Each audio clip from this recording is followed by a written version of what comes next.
घर में मैयत रखी थी वो नया काला जोड़ा काले मेकअप के साथ। जैसे ही घर में दाखिल हुई अश्कबार निगाह तासुब से उठी, मगर बन ठन के आने वाली शायद एहसास से बेनियाज थी।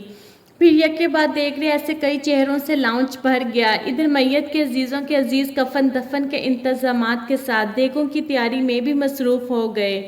जनाजा जाने के लिए तैयार हुआ तो मर्दों को पहले फिक्र थी कि जब तक हम दफना कर आए मेहमान औरतों को खिलाकर फारिग कर देना। दिल में गम मगर मेज़बानी की फिक्र। आंसू पोंछ रहे हैं, देगे निमटा रहे हैं, कोई रह न जाए, कोई बुरा न मान जाए।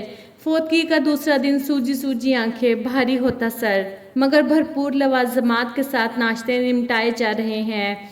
किसी की खातिरदारी में कमी न रह जाए, कोई नाराज न हो जाए, कोई दूर से आने वाला रिश्तेदार खफा होकर वापस न जाए। दोपहर के खाने तक फिर घर ताज़ियत के लिए आने वालों से भर जाता है।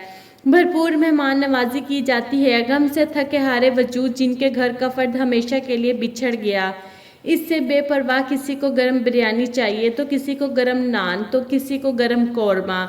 शाम को कुरान ख़वानी रखी गई तो मैयत के करीबी रिश्तेदार औरतें सैंडविच, केक और दही भले ले आईं। घर वालों ने समोसे और पकौड़े मंगवाए। फोतकी वाले घर टी पार्टी का समा पेश करने लगा। दहाइयाँ देता है ये फोतकी वाला घर है, अभी फोत हुए दूसरा दिन है और यहाँ पार्टी हो रही है। गमगीन दिल धाड़े मार मार कर रोता है, मगर पार्टी के खिलाफ एक लफ्ज़ बोलने की जुर्रत नहीं कि कोई रूठ ना जाए। आंख रोती है, दिल तड़पता है, मगर ये दुनियादारी। काश कि हम लोग क्या कहेंगे कि कशमकश से बाहर निकल आएं और आसानियाँ बांटना सीखें। अल्लाह हम सबको हिदायत अता फरमाए। वीडियो अच्छी लगी हो तो प्लीज़ मेरे चैनल को सब्सक्राइब करके वीडियो को लाइक कर दें।